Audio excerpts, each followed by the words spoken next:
Buenas tardes a todos, buenas tardes. Seguimos con el seminario dedicado al padre Pedro Páez, madrileño, que nace, como saben ustedes, en torno a 1564 y muere en 1620 y tantos, 22, y por tanto, en esta sesión segunda dedicada a él, vamos a adentrarnos en Vena Padre Páez. Es decir, la primera fue todo el contexto, Etiopía, qué pasó allí, primera misión, temas geoestratégico-político, temas teológicos religiosos, toda la estructura que necesitábamos mínimamente para adentrarnos y poder entender lo que hoy y el próximo día vamos a ver. ¿El próximo día lo tenemos visto ya? No tenemos la fecha todavía. En mayo, yo creo. Será en mayo, no tenemos la fecha, pero en mayo casi todo es muy bueno. Entonces, vamos a intentar esta tarde que Mario Lozano, que sus estudios profundos sobre el tema de Etiopía, sobre el descubridor de las fuentes del Nilo azul, y hay que decirlo así, porque también está el blanco, que nos ayude realmente a adentrarnos en este madrileño, en este español que se adentra en unas dimensiones universales muy especiales y que tenemos que reivindicarlo nosotros de manera particular con este seminario y con la monografía que vamos a hacer y que posteriormente podrán ustedes adquirir esa monografía sobre el Padre Páez. También decirles que aquellas personas que nos lo digan, le podemos mandar la conferencia grabada al WhatsApp, y a través de esa grabación puedan ustedes adentrarse en el conocimiento que hoy vamos a tener de esta situación concreta. Yo querría también agradecerle a Mario el esfuerzo que está haciendo, no solo por el seminario, sino por la escritura, por la literatura que está plasmando. Yo creo que va a ser un buen libro y creo que va a colocar a Páez donde se merece.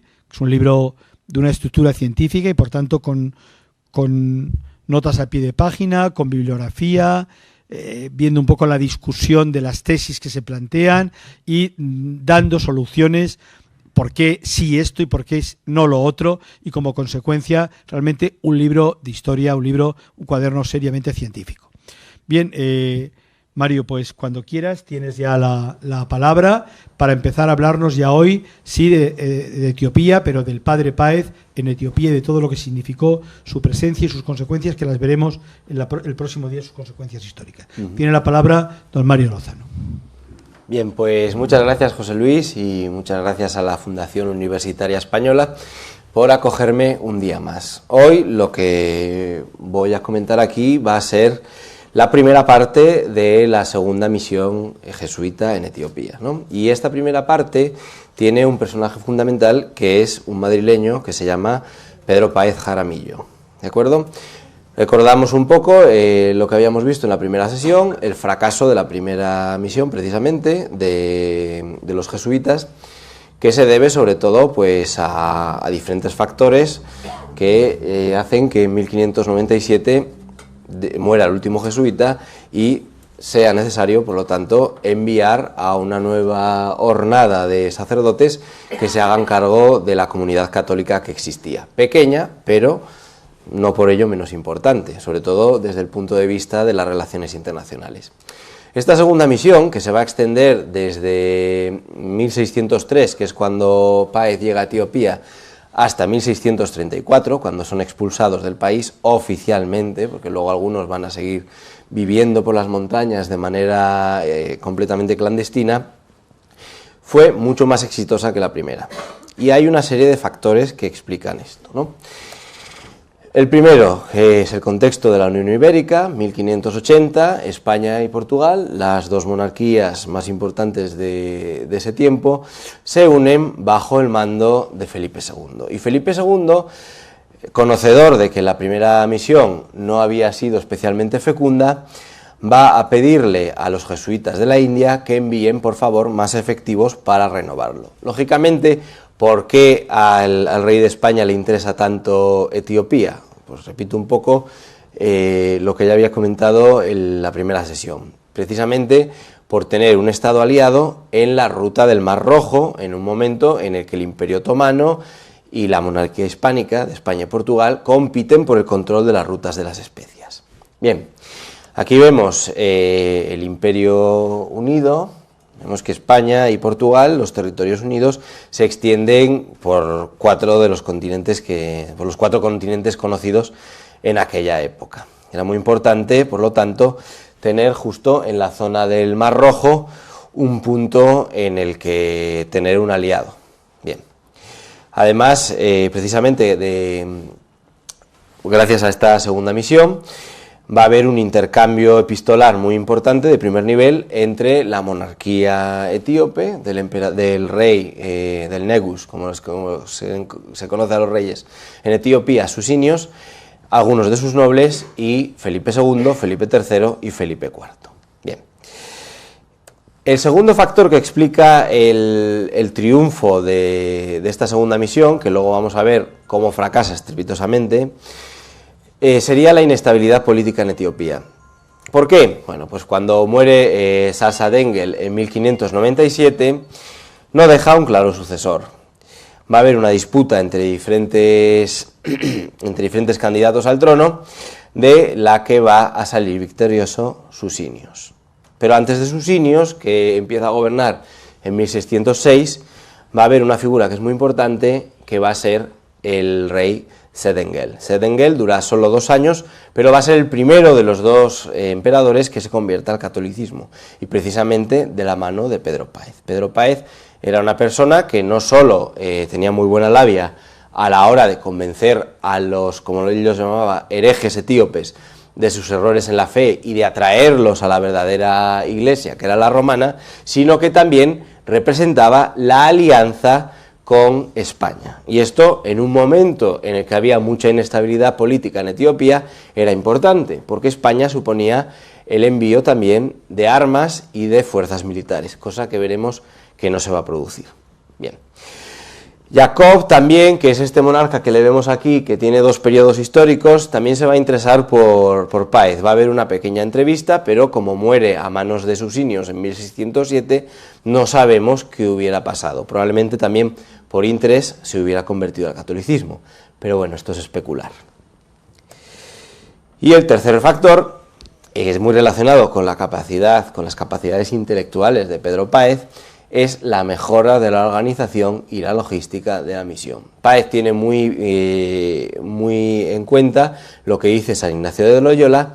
Lo primero que va a hacer es acercarse al Viete Negus. ¿Qué es el Viete Negus?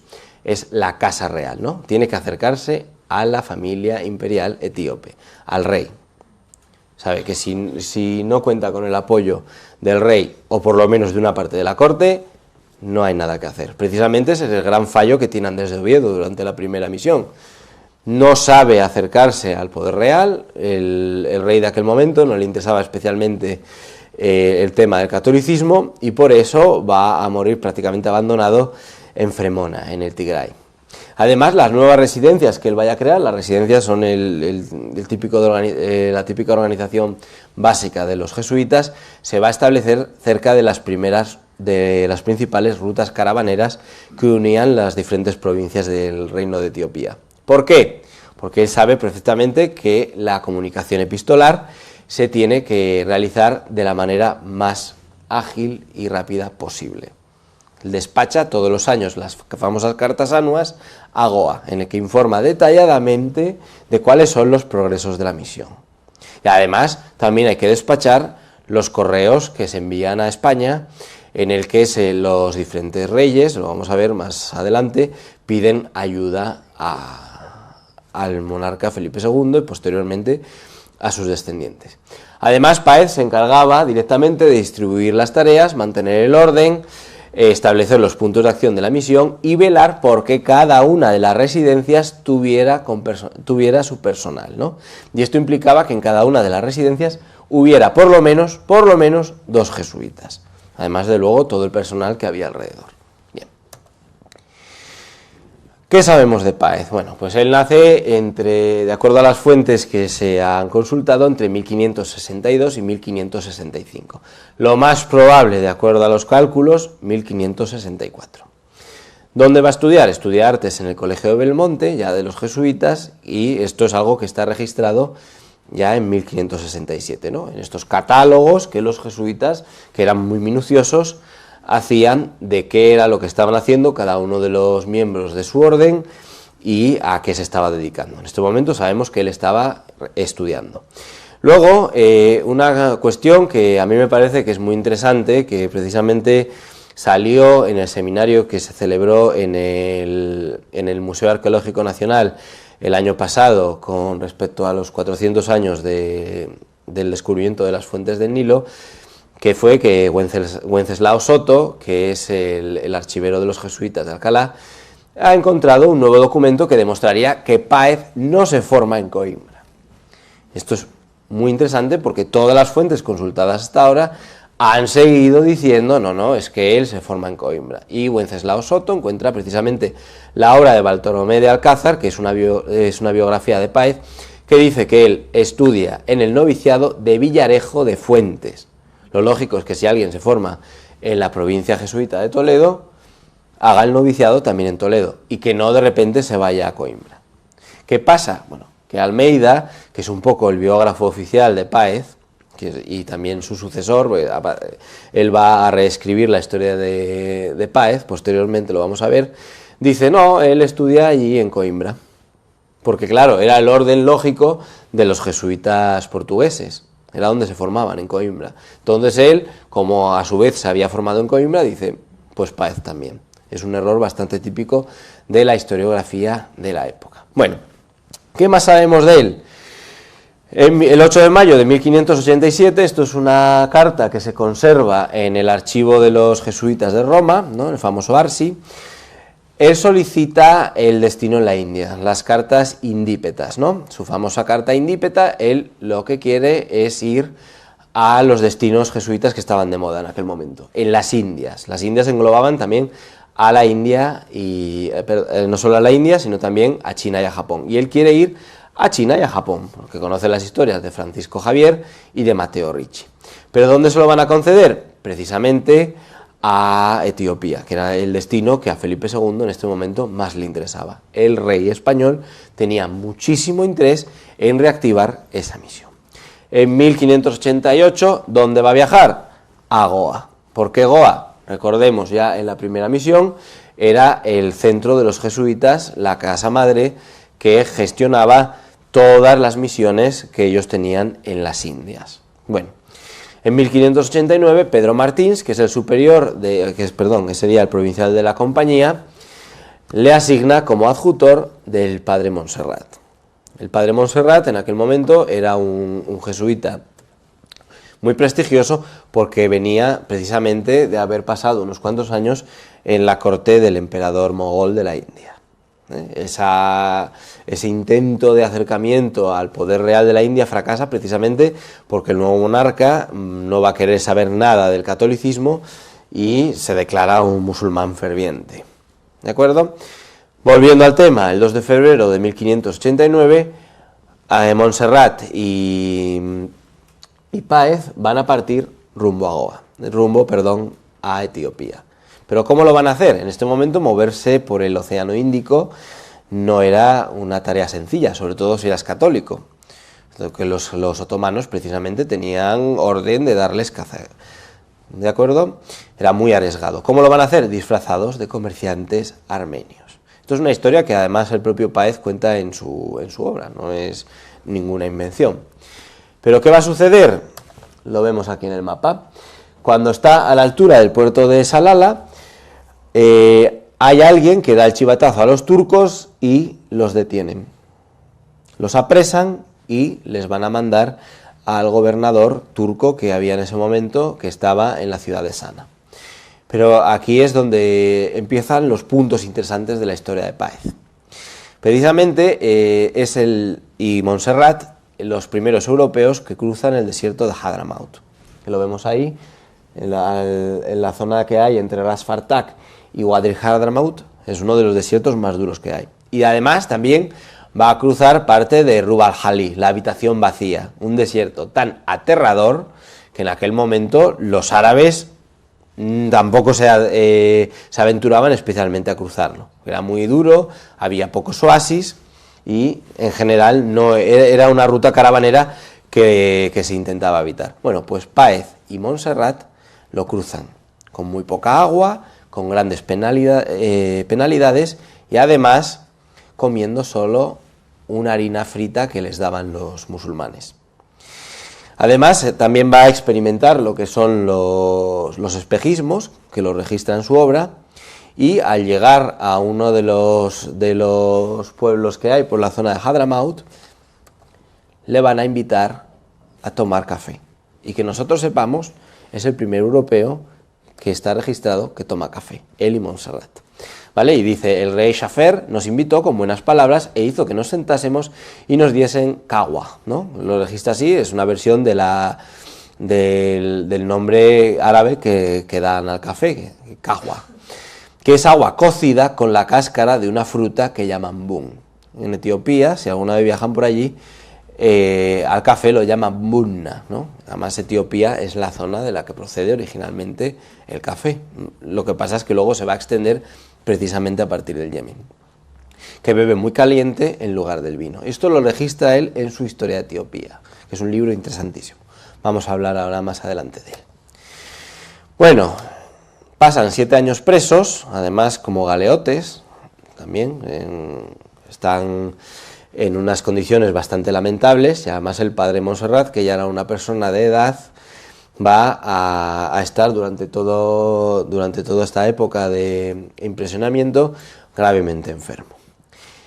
Finalmente los jesuitas los van a rescatar, nadie sabe qué cantidad es la que pagan y finalmente vuelven en diciembre de 1596 a la India. Démonos cuenta también de la cronología, pongámoslo en contexto. En 1597 va a morir el último jesuita de la primera misión, ¿vale? La idea era precisamente que en 1589-1590 Páez hubiera llegado ya y hubiera revitalizado esa primera misión. Bien, Páez cae gravemente enfermo ya en febrero de 1597 y no va a estar en condiciones de volver a viajar hasta 1601, ¿no? Además, en este tiempo, Montserrat ya va a fallecer en 1600 en la isla de Salsette. Yo si les hablo de las islas de Salsette, seguramente no les sonará de nada, pero si les hablo de la ciudad india de Bombay, seguramente sí. Esas son las islas en las que luego se va a desarrollar ese emporio comercial tan importante que hoy es una de las megaciudades del subcontinente indio. Bueno, pues en aquella época, en esas islas, había una comunidad católica, unas pequeñas parroquias católicas, y Páez, mientras prepara su vuelta a Etiopía, va a estar allí ocupándose de sus labores pastorales. Bueno, finalmente en Diu, que era un asentamiento portugués muy importante, lo vemos aquí en el mapa otra vez, ahí es donde va a volver a embarcarse, pero va a aprender mucho de su primer viaje fallido.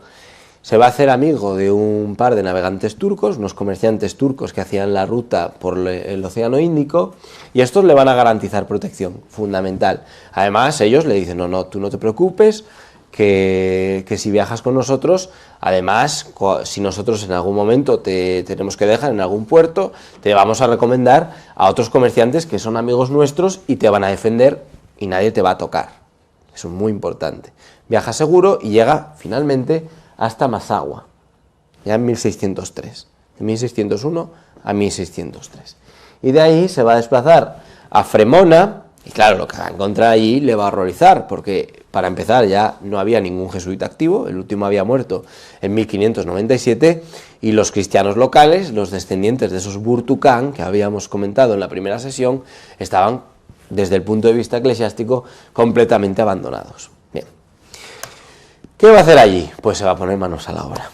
2 años después van a llegar otros 2 jesuitas que son Antonio Fernández y Lorenzo Romano, y ya en 1605 otros 2 que son Francesco Antonio de Angelis, que es napolitano, y Luis de Azevedo, que es portugués. En esta misión van a primar sobre todo los jesuitas portugueses, los italianos y por último, y esto además por razones bastante nacionalistas, los españoles.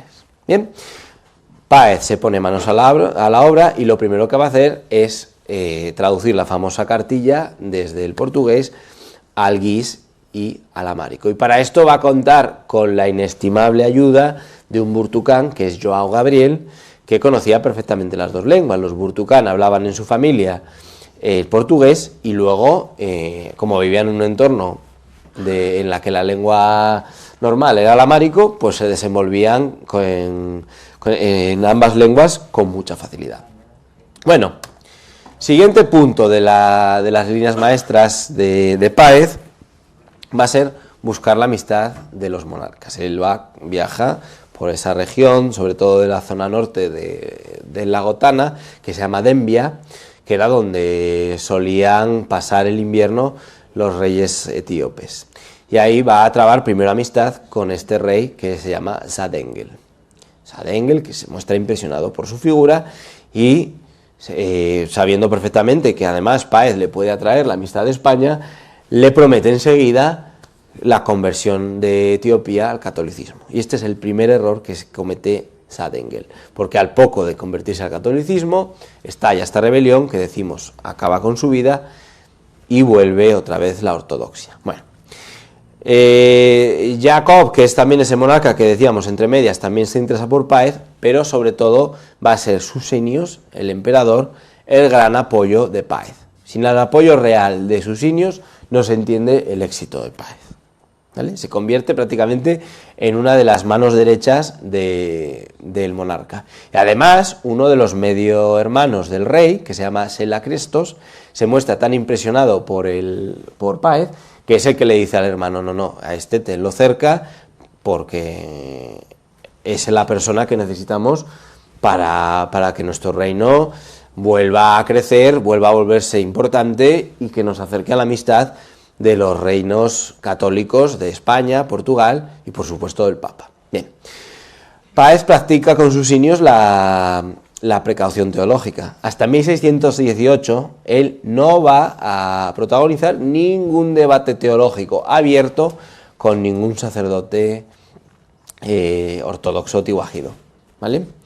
¿Qué va a suceder? Bueno, pues que claro, en la corte lo que va a hacer es predicar, pero predicar en privado.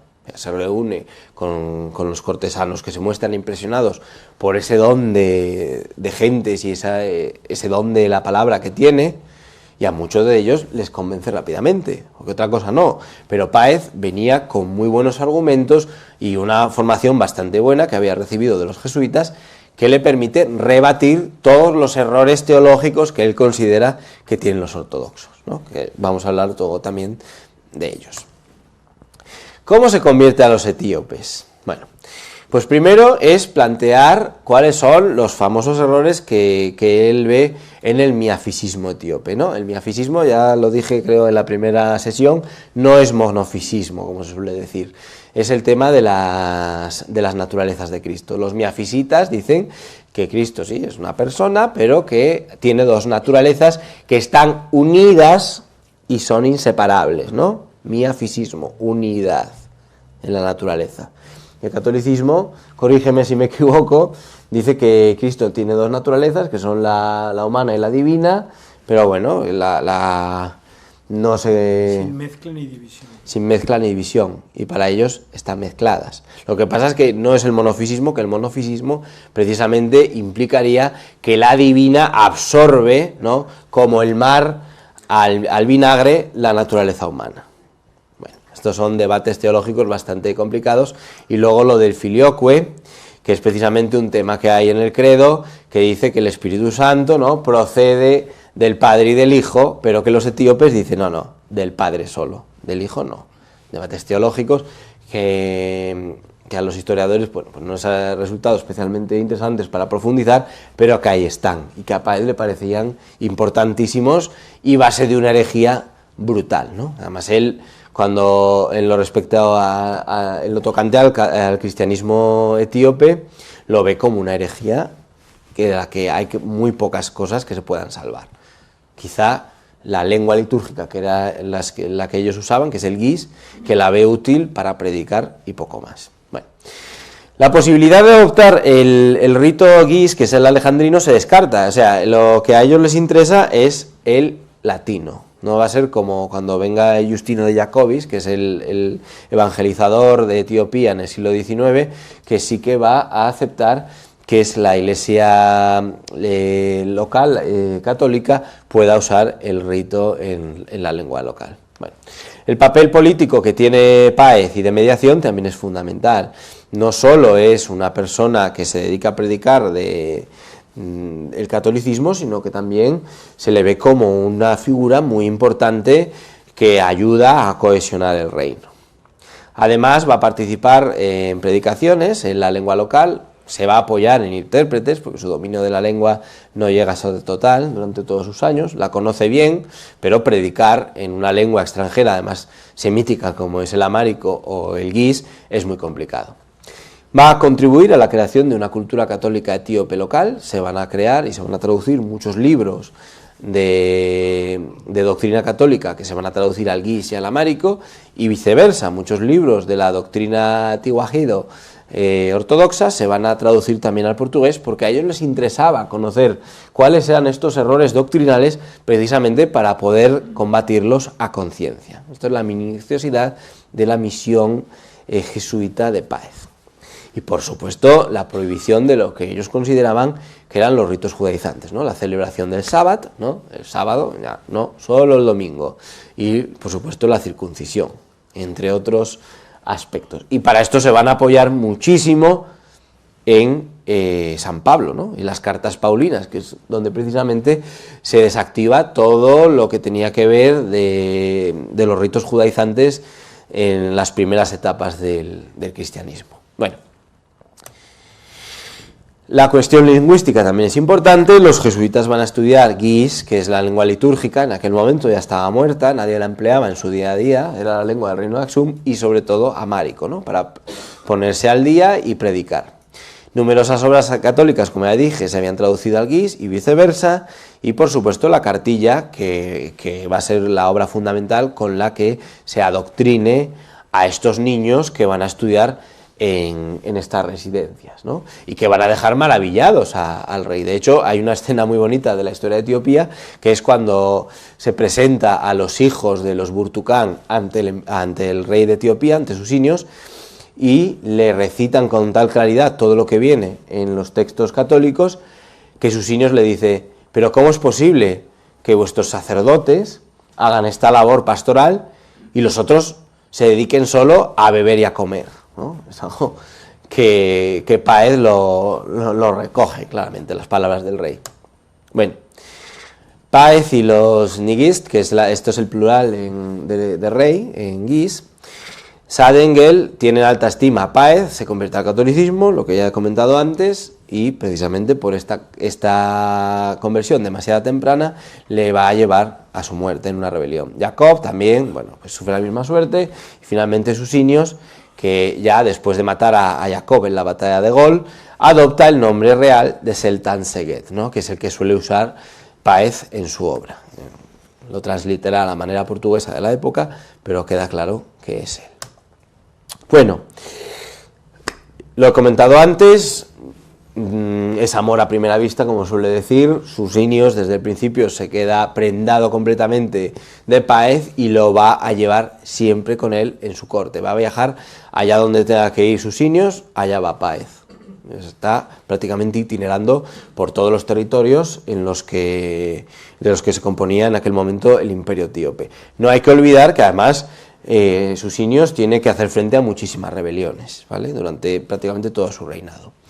Este favor real va a facilitar, lógicamente, el arraigo de los jesuitas a través de tierras que el propio rey va a otorgarles, ¿sí?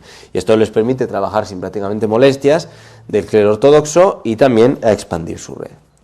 se va a ganar a importantes miembros de la corte, como por ejemplo a este medio hermano del rey que comenté antes, y al cronista de la corte, que es Mihirkadingil, ¿no?, que va a ser que redacte la crónica de Susinios posterior. Luego de Fremona, recordamos este primer enclave situado en el Tigray, bastante lejos del centro de poder, Páez se va a mover a la zona del lago Tana, lo vemos ahí, muy grande, y va a establecer lo que se llama la primera misión de Górgora, ¿no?, la primera residencia de Górgora. Górgora Bella, que bueno, aquí tenemos a Víctor Fernández, que se ha dedicado a estudiar todo lo de las misiones sobre el terreno. Górgora Bella no se ha localizado con exactitud, se piensa que es uno de los yacimientos que están cerca de Górgora Nova, pero todavía hay un cierto debate sobre cuál pudo ser. Górgora Bella, Páez construye una iglesia entre 1618 y 1621, a petición de Susinios. Susinios está constantemente oyendo hablar de las iglesias de Europa y le dice: oye, por favor, constrúyeme una, porque me muero de ganas por ver cómo son las iglesias que se están construyendo en Europa. ¿Cuál es el problema? Que en este momento, Páez no es arquitecto, aunque luego le van a poner fama de que sí.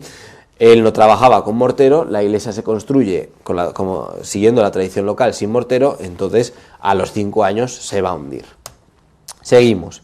Está la península de Górgora, pero ¿qué va a pasar? Que al mismo tiempo que Páez y el catolicismo va ganando fuerza, el partido ortodoxo se va a organizar. Ya en 1613 ya sabemos que se está formando un bloque anticatólico, ¿no?, que está el Abu Nasemón, que es la cabeza de la iglesia, es el patriarca ortodoxo, también Yollos, que es Julio, de la traducción de Julio Alguís, yerno del rey, uno de los eunucos más importantes de la corte, y la reina madre también de Susinios, ¿no? En 1613 y 1614 ya hay complots para matar al rey, y están detrás de ellos este bando ortodoxo. ¿Qué va a pasar? Bueno, pues que Páez ya está viendo que la situación va a acabar en una confrontación militar y está pidiendo constantemente ayuda militar al rey de España y a su superior, que está en Goa. No va a haber tal ayuda militar, porque España en este momento tiene muchos frentes abiertos, pero precisamente le está preparando a Susinios y le está diciendo: tienes que tener cuidado porque aquí se está conformando una rebelión ortodoxa, ¿vale? ¿Y qué va a pasar? Pues que en efecto, en 1613 ya va a haber una primera misión de Antonio Fernández. Antonio Fernández va a ser el que luego suceda al frente de la misión a Páez. Le envían, además por una ruta bastante inverosímil, de embajada hasta España. ¿Y por dónde van a ir? En vez de ir por la ruta tradicional vía Eritrea, va a ir hacia Somalia. Pasan 19 meses de viaje y se tienen que volver a Etiopía porque aquello era completamente impracticable. ¿Qué va a pasar? 1617, la rebelión ortodoxa finalmente estalla. Y la batalla de Sedda, que se produce el 5 de mayo de ese año, los ortodoxos son derrotados. El patriarca ortodoxo va a ser ejecutado, y también Yollos, que además había sido una figura importantísima, muy cercana y un militar muy capaz, también es ejecutado, ¿no?, además bajo la acusación de alta traición. Pero la victoria militar católica no va a significar la victoria completa de estos misioneros. Los ortodoxos van a seguir trabajando de una manera más taimada también para lograr la derrota final de los católicos. Pero esto lo vamos a ver en la siguiente sesión. La comunión católica, fijaros, se va a seguir dando en secreto hasta 1620, ¿vale? Sobre todo en estos cortesanos que sí se habían convertido al catolicismo en privado, pero que todavía no se atrevían a hacerlo público por temor precisamente a este bando ortodoxo. Todo va a cambiar. Luego, bueno, mientras tanto, los jesuitas se les había otorgado el derecho a evangelizar a los paganos. Lógicamente, los ortodoxos se oponían a que el rey les concediera el derecho a evangelizar a otros ortodoxos, con lo cual esto se vio como absolutamente imposible. ¿Pero a quiénes podían hacerlo? A los paganos, a estos ageu que vivían cerca del lago Tana, ¿vale? Y ya en la zona también de los Simien, cuando se derrota a los Beta Israel, a los famosos Falasha, estos judíos que vivían en esa zona montañosa al noreste, como veis ahí, del lago Tana, también se les autorizaba a evangelizarlos. La victoria católica va a suponer que en 1621 Susinios ya dé pasos muy abiertos a la apertura del catolicismo y a su práctica libre en el país. Levanta el pago de aduanas y da pasos hacia la prohibición del Shabbat. Y finalmente, ese mismo año, anuncia su conversión al catolicismo. Esto es un paso de gigante, porque si el rey se convertía, el país se convertía. Los ortodoxos van a seguir siendo ortodoxos, pero la mayor parte de los cortesanos, incluido su hijo Fesiladas, que luego va a tener un papel fundamental en la caída de la misión, también se convierte al catolicismo, pero sin muchas ganas. ¿Qué va a pasar mientras tanto? Los jesuitas se van a ir extendiendo, van a ir construyendo nuevas residencias poco a poco por toda la zona del lago Tana, y en Cuelella, en la zona de Gojam, lo ven ahí en el mapa, lo ven muy bien, bajo el patrocinio de este medio hermano del rey, de Sila Christos, van a construir una primera residencia en esa zona. De Angelis también funda la de Ancasha entre los Agau en 1618, y en 1620, como llevan nuevos jesuitas, esto les va a permitir construir una nueva residencia en Azezo. Y esta nueva residencia tiene la característica de que no solo es un lugar para los jesuitas, sino que también es un palacio para el rey. ¿De acuerdo? Y lo que le va a construir aquí Páez va a ser una iglesia real, un palacio y un jardín muy bonito. Lo que vamos a ver, esto es los baños de Fesiladas, que están en Gondar, son bastante posteriores, pero imitan el pabellón que había construido, que se había construido los jesuitas para deleite del rey. Esto es algo posterior a Páez. Lo vamos a hablar más adelante en la siguiente sesión, cuando hablemos de los sitios de la misión. Esto no es que lo construya Páez, ni mucho menos, pero es una copia del que se había construido en 1625, más o menos, en Aseso para deleite del rey. Eso normalmente está lleno de agua, el pabellón sobresale en medio es como una islita, y era un pabellón en el que el rey se deleitaba viendo cómo sus cortesanos navegaban en los tankua. El tankua es este tipo de embarcación hecha de papiro, y bueno, pues un lugar de deleite para el poder real. Luego la historia de Etiopía se redacta entre 1613, es la obra cumbre de Páez, en la que relata toda su vida y cómo se ejerce la misión. El manuscrito original se conserva en Roma, y luego hay otra copia que se hizo en la India, que curiosamente está en Braga, en Portugal. La idea original de por qué escribe Páez esto es refutar la obra de un valenciano, que era Luis de Urreta, que escribía fantasías sobre Etiopía. 538 folios, una obra muy compleja y que complementa su experiencia con el terreno con informaciones obtenidas a partir de locales, ¿no? de gente nativa, y de obras también portuguesas. Lo vamos a ver un poco más en detalle. Se divide en 4 libros. El primero sería refutar a la obra de Urreta.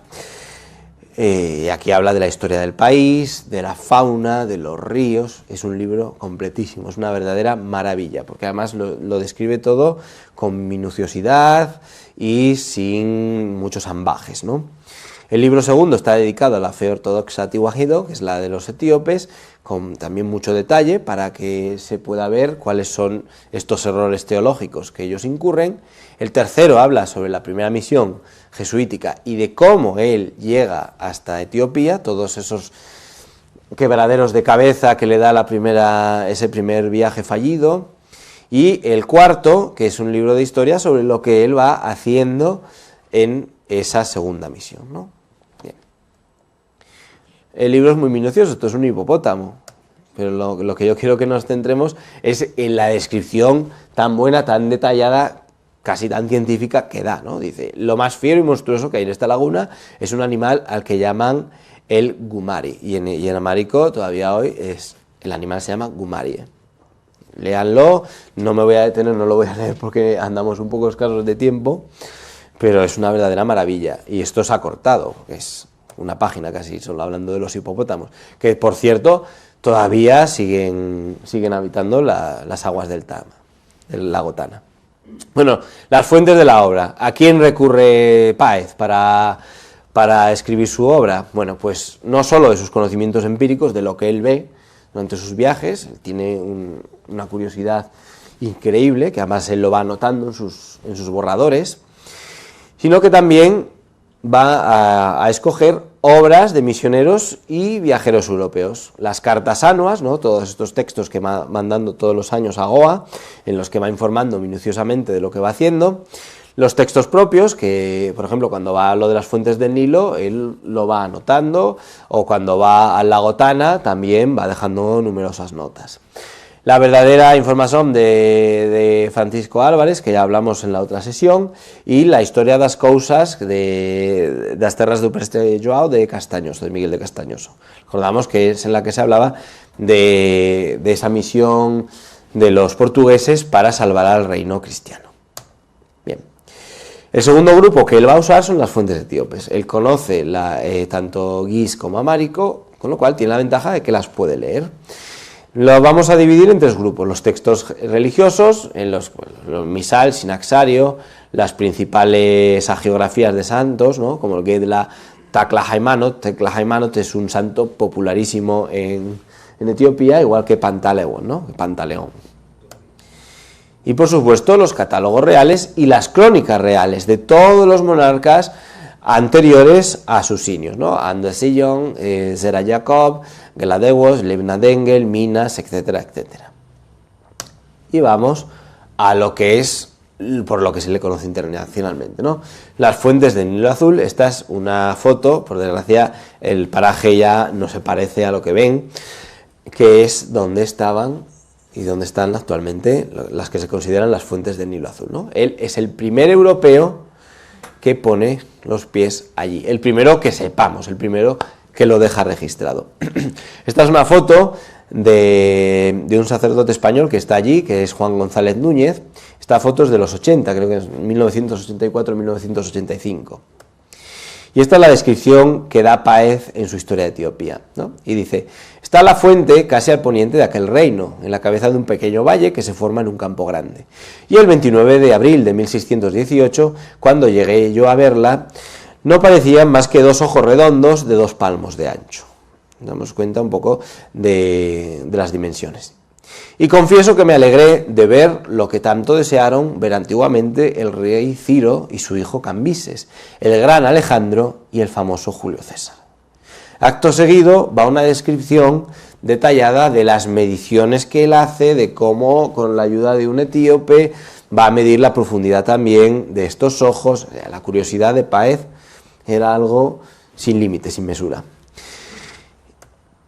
Y lo que vemos aquí es cómo estaba en los años 80. Ellos habían construido ya el clero ortodoxo como una valla y una cabañita en la que no dejan, por desgracia, entrar prácticamente a nadie.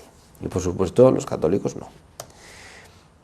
Esto es otra imagen del paraje, por lo visto también debía ser muy bonito en aquella época. Y ahora es como está. Todo lleno de garrafas de plástico, porque claro, ese agua es sagrada, ¿no? Se considera un agua bendita. Ellos, es el Guión, el arroyo de Guión, ¿no? Y de hecho, de ahí nace el Guishabai, que es el pequeño Abai, que es el afluente más importante de los ríos que vierten su agua en el lago Tana. Si alguna vez van a Etiopía, hay muchos tour operadores sinvergüenzas que les van a llevar a ver las cataratas de Titisat y les van a decir: no, estas son las famosas fuentes del Nilo Azul. No se dejen engañar, son estas, es esto. Es un poco decepcionante verlo así, pero bueno, es como se han aprovechado este clero ortodoxo de su explotación. Ya ven, es un edificio bastante feo, es esa especie de tendejón. Además yo creo que la foto es de Víctor, cuando estuvo allí de visita, de Víctor Fernández. Un edificio bastante espantoso. Es más fea todavía. Sí, sí. Lo han empeorado, ya ven. Bueno, esta es otra imagen también de cómo fluye. Está pues un pequeño arroyo. Luego va, gracias a otros arroyos que convergen en ella, pues se va haciendo más grande. ¿Y qué pasa con las fuentes del Nilo Azul? Bueno, pues que todo este descubrimiento va a caer un poco en el olvido, ¿no? Sobre todo porque luego los jesuitas portugueses, por motivos un poco donde se cruzan el nacionalismo y otras cuestiones un poco más retorcidas, van a apartar la obra de Páez. Y hay un señor en 1790 que se llama James Bruce, que es escocés, y que se arroga el hecho de que descubre las fuentes del Nilo Azul. Llama a Páez farsante y de hecho dice que lo que ha dicho Páez en realidad es una invención de otro jesuita que se llama Athanasius Kirchner, que es alemán y que había sido el que había introducido ese texto. Bueno, ya en su época le dijeron que era un fanfarrón y un falsario, ¿no? Ya se conocía que había un tal Pedro Páez que había estado allí. Bueno, pero ¿por qué se oculta a Páez? ¿Por qué los propios jesuitas no le van a reconocer sus méritos? Pues primero porque la historia de Etiopía, que era un libro que originalmente no estaba pensado para ser publicado, no se consideraba lo suficientemente bueno como para ponerlo a la altura de los grandes historiadores de aquella época. Recordamos, Páez tiene un estilo muy científico pero muy sencillo, no mete frases de la Biblia, no habla de los clásicos, y aquello se consideraba que era algo tosquísimo. Bueno, ¿cómo se va a hacer la rehabilitación de Páez? Pues habrá que esperar hasta el siglo XX. Ya Coulbot, en 1929, es el que le rehabilita, le dice en su obra que Páez es el que realmente descubre las fuentes del Nilo y además ha tenido toda esa labor misional tan importante en la zona de Etiopía. Karaman, que es por supuesto el que escribe lo que se consideró hasta hace poco la gran obra sobre los jesuitas en Etiopía,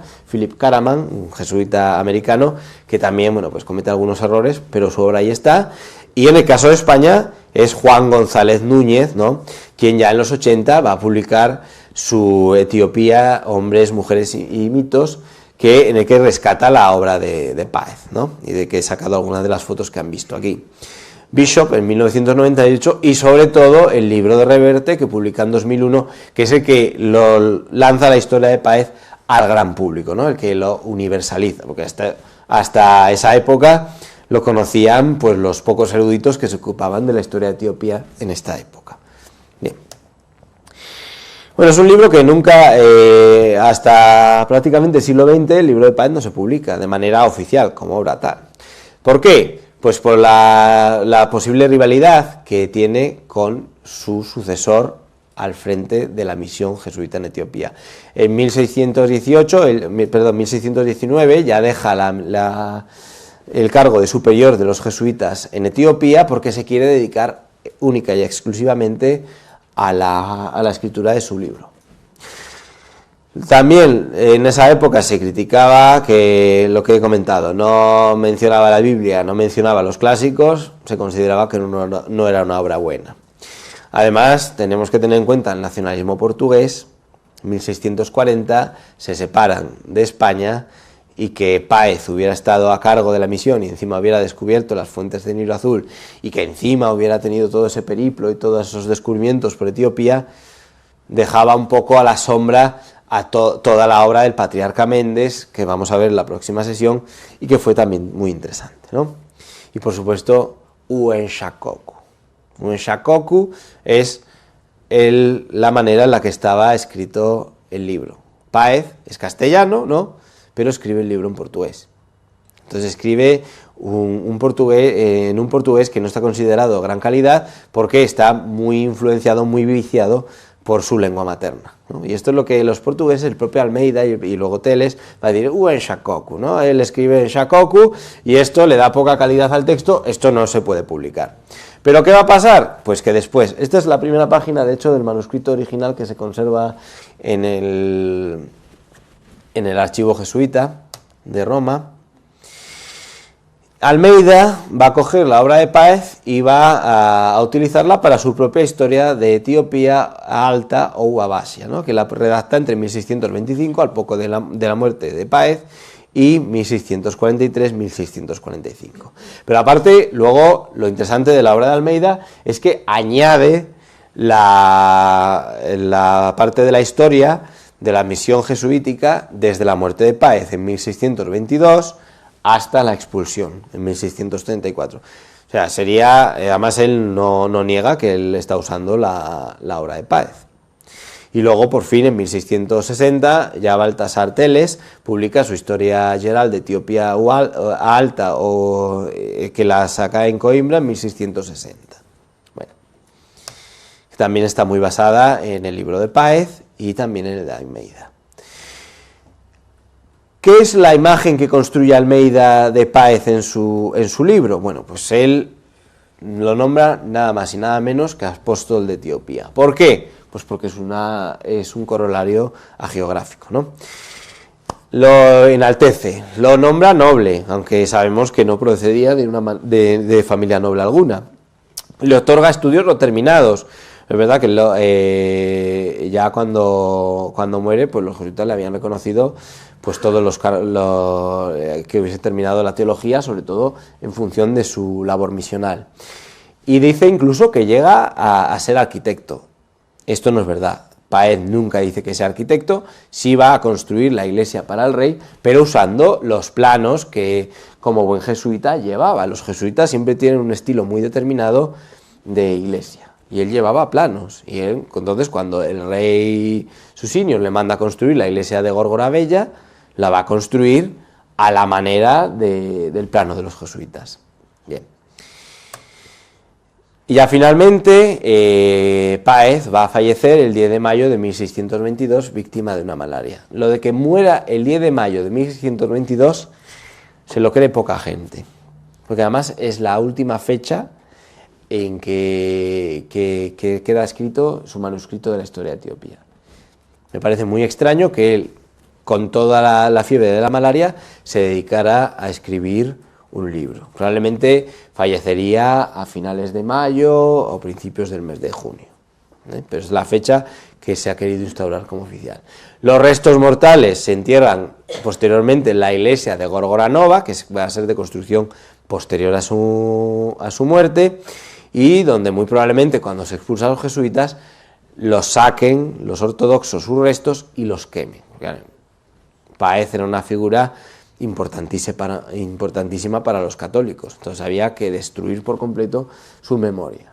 Vamos a verlo ya en la siguiente sesión, qué es lo que va a pasar con la misión jesuítica en Etiopía, cuál va a ser la labor del patriarca Méndez y sobre todo ese mito falso entre Páez constructor y Méndez destructor de la misión. Vamos a ver precisamente que los jesuitas llegan a su cenit después de la muerte de Páez. La gran mayoría de los edificios que se atribuyen a Páez se construyen precisamente posteriormente de su muerte, cuando ya había un nuevo patriarca católico en el país, que va a ser Afonso Méndez, que llega al país en 1625, 3 años después de la muerte de Páez.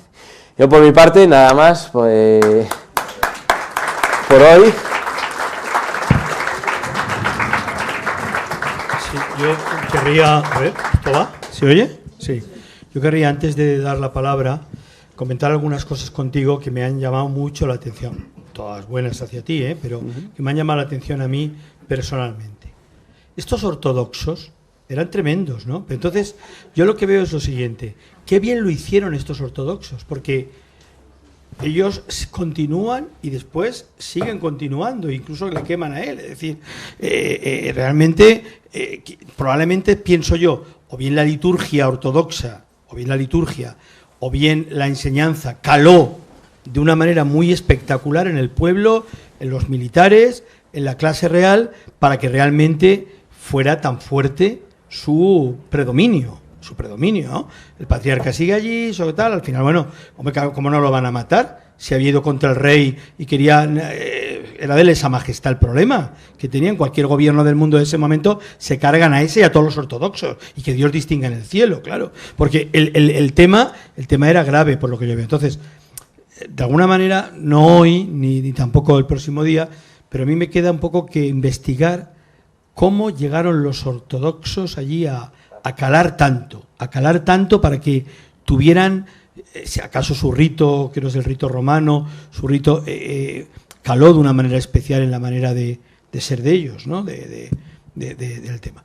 Luego hay otra cuestión, más que para contestarla ahora, si tú lo crees conveniente, pero si no, no, y es, oye, qué feos son las fuentes del Nilo, ¿no? Qué cosa, es decir, todo el mundo piensa en las fuentes del Nilo como algo idílico, como algo espectacular, y ahí da la impresión de que sea como un pozo de esos que hacen en cualquier terreno de España, que van sacando el agua adentro y encima esto la venden, por lo que veo yo, ¿no? Entonces, una cosa, supongo que en un principio habría otra cosa allí, ¿no? Porque si no, ¿para qué quería verlo?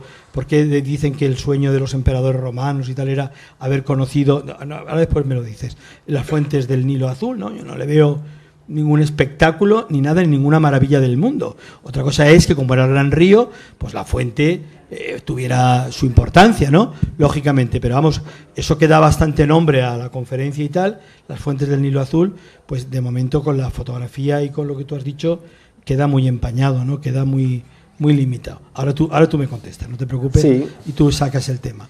Y luego, y lo último un poco de la temática, ¿no?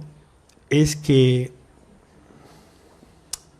no sé, tengo la sensación yo que Páez, que debía de tener una personalidad muy atrayente, como persona él, hubiera sido médico, abogado o sacerdote, debía ser un hombre con una personalidad muy atrayente, muy fuerte, tío listo, con una inteligencia emocional probablemente muy grande, ¿no? Se conquistó a los reyes, a los emperadores, a tal cual. Bueno, la madre no, la madre estaba por ahí haciendo todo lo imposible por cargárselo, ¿no? Porque estaban bebiendo del otro.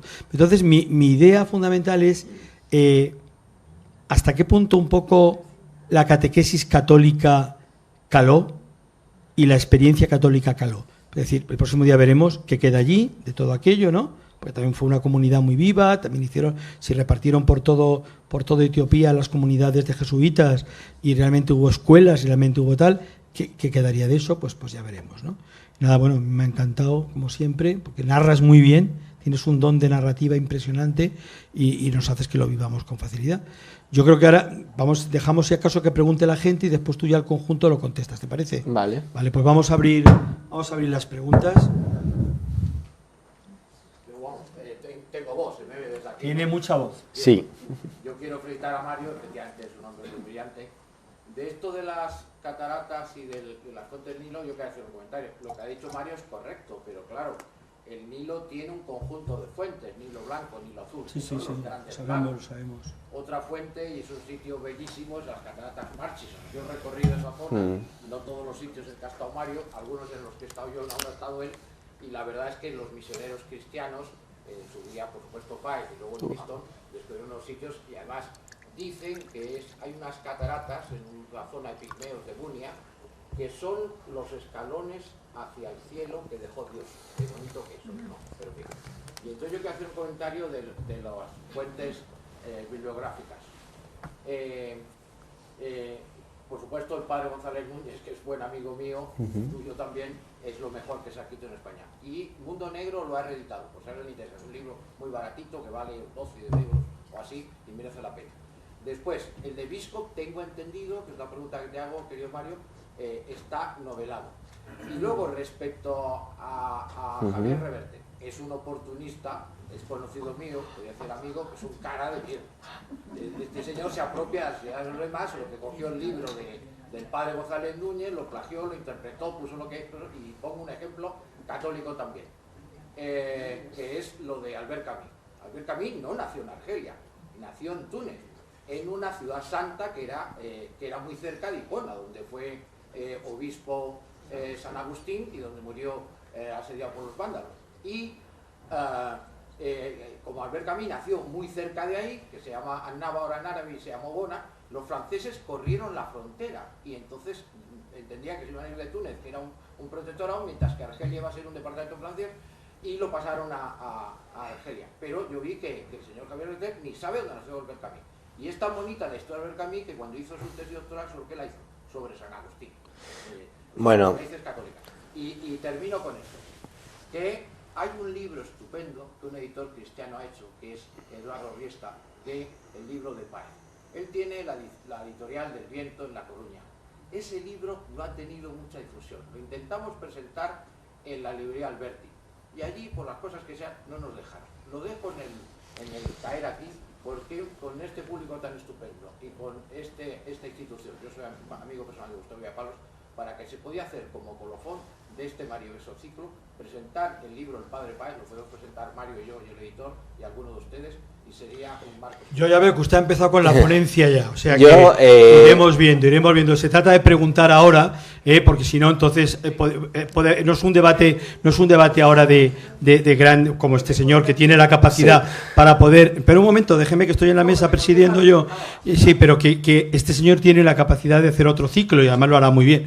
Pero lo que nos interesa también ahora es ver un poco de hoy, ¿no? Porque podemos concretar algunas cosas concretas, que por cierto, para otro día también nos dices un poco este inglés que manía, algunos ingleses, porque hay ingleses maravillosos, y en esta sala hay personas que tienen ingleses a su lado que son maravillosas y maravillosos, pero algunos ingleses, ¿qué manía nos tienen, oye? Bueno, sobre lo que tú comentas de este libro de 2014, de hecho es el que utilizo para las citas que están puestas en la presentación. Están sacadas de esta edición, que en efecto es de una editorial pequeñita de La Coruña. Bien, no he hablado de toda la bibliografía que hay, porque personalmente yo, aquí habría que hablar del libro de Andreu Martínez, ¿no?, de Envoys of a Human God, que lo he utilizado mucho precisamente para preparar esta ponencia, también del de Leonardo Cohen, pero claro, son libros que están en inglés y son de ambiente muy académico, son obras de gran calidad y por supuesto también todas las investigaciones y trabajos arqueológicos que ha realizado Víctor Fernández, que está aquí presente. Ya sería esto hablar de demasiadas cosas y aquí el tiempo es limitado. Todo esto, todas estas obras que comentamos están en la monografía, no se preocupen que están todas mencionadas ahí. Porque claro, desde que Reverte sacó el libro hasta el día de hoy, es que se ha multiplicado pero exponencialmente el número de publicaciones que se han sacado sobre el tema, pero muchas, desde un punto de vista teológico, arqueológico, histórico, etcétera, etcétera. ¿Por qué lo de las fuentes del Nilo resulta tan decepcionante? Pues hombre, porque claro, es que es el Nilo, es que es el río Nilo. El río Nilo Azul además aporta el 70% de las aguas que luego fluyen por el Cairo. Claro, que es el Nilo. La civilización más, vamos, Egipto, a mí si algo me atrajo a la historia fue Egipto cuando yo era pequeño. Una maravilla de civilización, y ese río tan mítico, ese río que fluye tan poderoso, que todo el mundo, los romanos, Julio César, Alejandro Magno, los persas, todos querían saber dónde nacía, y ninguno de ellos vivió para ver dónde estaban sus fuentes. Y que de repente alguien que ha nacido en un pueblo castellano, a escasos kilómetros de Madrid, haya sido el primero en pisar de aquella una pradera bonita, ¿no?, como dice él, un valle verde bonito, con un manantial como el que pudieras encontrar en cualquier lugar del sistema central, y que ese sea el nacimiento de uno de los ríos más importantes del mundo, para mí tiene un simbolismo increíble. ¿Que lo hayan destrozado? Bueno, Benidorm era muy bonito y lo han llenado de rascacielos. En este caso que se lo carguen a los ortodoxos eso, ¿no? Bien, pues vamos a seguir por si hay alguna pregunta más. Yo creo que se han dado ideas muy buenas por el último que ha preguntado, que ha expuesto. Yo creo que a mí me da la impresión de que la monografía que está haciendo Mario va a ser muy buena, que de alguna manera, porque no hay cosa mejor que un libro recoja toda la síntesis de los demás y de alguna manera su aportación de estudio, de contexto, como él lo ha hecho, toda la dimensión teológica, toda la dimensión geográfica, toda la dimensión de alguna manera de la monarquía, de la situación, de toda la historia. A mí me parece que toca muchos puntos y evidentemente pues eso será una gran riqueza para todos nosotros. ¿Alguna pregunta más? ¿Sabes si hay evidencia documental? Porque es cierto que Páez es muy, bueno, prácticamente seguro que no estudió en Coimbra y parece ser que ni siquiera estuvo allí. Pero respecto a lo de Villarejo de Fuentes, lo que me parece que hay solamente es un testimonio biográfico, pero no sí, documental. Por eso te pregunto si existe evidencias fuera de un testimonio. No, probable, porque era la provincia jesuita. Claro, está la biografía que encontró Wenceslao Soto, que creo que estará pendiente de que la publiquen también por estas fechas, pero así de documento como tal, pues no. Pero bueno, que esta obra biográfica parece ser que es bastante fiable y que de hecho pondría orden en algo que no tiene mucho sentido, porque el que se vaya a estudiar a Coimbra siendo de la provincia de Toledo no tiene... Lo normal es que fueran en Villarreal. Sí. Y por eso preguntaba si había algún documento. Y luego en cuanto a las fuentes, Páez dice que hay 2 ojos y tal, son muchos más, o sea, son muchas surgencias las que hay en la zona de la Campa, porque sabes que debajo hay un lago, Sí. Que se alimenta de las sierras del Rey. Claro. Entonces sale de aquí, sale de allá, y lo que sí es cierto es que los ortodoxos hicieron esta caseta en una de las tantas urgencias, ¿no? Y efectivamente no se puede bajar, incluso el ambiente es muy hostil para el que no es ortodoxo doctor. Pero bueno, esto es como lo... Yo cuando veo lo de las fuentes del Nilo siempre me acuerdo de mi propia experiencia personal cuando fui con mi padre a ver las fuentes del Esla. Yo soy de León y el Esla es como ¡buah!, el río padre, de hecho es del que viene el nombre de los Astures, ¿no? Y cuando llegas a la famosa fuente del infierno y ves aquello dices, pues vaya. Pero es el simbolismo del lugar. Nada, está claro que las cosas que son más sencillas aparentemente a la visión hay que ponerle nombres grandilocuentes para que atraigan a las personas. Bien, yo creo que hemos llegado al final de hoy. Creo que es importante que volvamos a descubrir a los jesuitas como unos grandes de la historia de la humanidad y, por supuesto, del catolicismo. Todo lo que ha supuesto, claro, un misionero allá y otro allá y otro. Es que una cosa, o sea, la historia de la Compañía de Jesús es casi la historia de la humanidad desde que ellos se hacen presente, claro. Es tremendo, ¿no? Y dar gracias a Dios por San Ignacio y por todo lo que ha supuesto la Compañía en la historia de la Iglesia y en la historia del mundo desde que ellos existen.